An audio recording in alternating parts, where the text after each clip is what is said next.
नमस्कार, मेरा नाम है धर्मेंद्र और आप देख रहे हैं एनबीटी क्राइम। सीतापुर के पल्हापुर गांव में बीते 2 दिनों से सन्नाटा पसरा हुआ था। वजह एक पूरे परिवार को मौत के घाट उतार देना है। इतवार शाम का वक्त था और दहशत इस कदर समाई थी कि गांव में खामोशी तो थी, लेकिन लोगों की आंखें उसी 2 मंजिला घर की तरफ लगी थी। नुक्कड़ों पर लोग खड़े थे, दबी आवाज में बातें हो रही थी, लेकिन हर किसी के दिल में एक मायूसी थी। तभी दहशत और मायूसी के इस मंजर को चीरती हुई पुलिस की गाड़ियां गांव में पहुंचती हैं। ये गाड़ियां भी उसी घर के बाहर रुकती हैं जहां शनिवार को 6 लोगों की लाशें मिली थी। पुलिस घर में दाखिल होती है और कुछ लोगों को अपने साथ बिठा कर ले जाती है। गांव में हलचल बढ़ जाती है। किसी को कुछ समझ नहीं आता कि आखिर मामले में चल क्या रहा है। रात बीतती है और अगले दिन सोमवार की सुबह सामने आती है वो कहानी जिसे सुनकर हर किसी की आंखें फटी की फटी रह जाती हैं। पल्हापुर गांव में परिवार के 5 लोगों का कातिल अनुराग नहीं बल्कि कोई और निकलता है। पूरे मामले में एक नया मोड़ आ जाता है।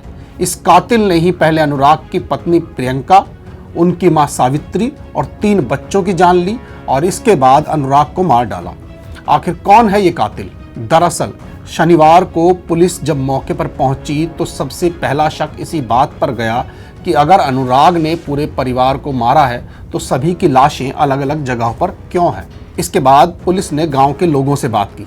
पता चला कि अनुराग अपने बच्चों से बहुत प्यार करता था। वो उनके ऊपर हाथ उठाना तो दूर, तेज आवाज में बात तक नहीं करता था। वहीं एक सबसे बड़ा सवाल ये भी था कि अनुराग की पत्नी प्रियंका का सिर कुचलने के बाद कातिल ने हथौड़ा उसके हाथ में क्यों रखा। और जब अनुराग की पोस्टमार्टम रिपोर्ट आई तो ये पता चला कि उन्हें 2 गोली लगी थी, पहली सिर में और दूसरी गर्दन में। तो पुलिस का शक बढ़ गया। गांव के लोगों ने ही पुलिस को बताया कि जब वो घर में दाखिल हुए तो आंगन में 3 बच्चे खून से लथपथ पड़े थे। इनमें से 2 की सांसें चल रही थी। पहली मंजिल की बालकनी पर अनुराग का बड़ा भाई अजीत खड़ा था। गांव के लोगों ने उससे गाड़ी की चाबी मांगी तो उसने नहीं दी। इसके बाद दूसरी गाड़ी की चाबी तलाशी गई और बच्चों को हॉस्पिटल पहुंचाया गया, लेकिन तब तक काफी देर हो चुकी थी। वहीं अजीत ने पुलिस को बताया कि जिस वक्त उसका भाई अनुराग परिवार के लोगों को मार रहा था तो वो अपने रूम में बंद हो गया, इसलिए उसकी जान बची। उसने बताया कि अनुराग ने उसके रूम का दरवाजा बाहर से भी बंद कर दिया था। तो सवाल उठा कि अगर रूम बाहर से बंद था तो फिर अजीत बाहर कैसे निकला।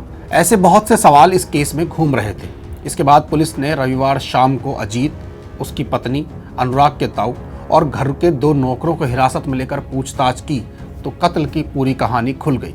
सीतापुर के एसपी चक्रेश मिश्र ने बताया कि परिवार के लोगों से जब पूछताछ हुई तो अजीत टूट गया।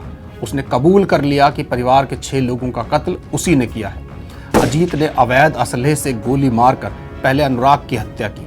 उसने उसके ऊपर 2 गोलियां चलाई।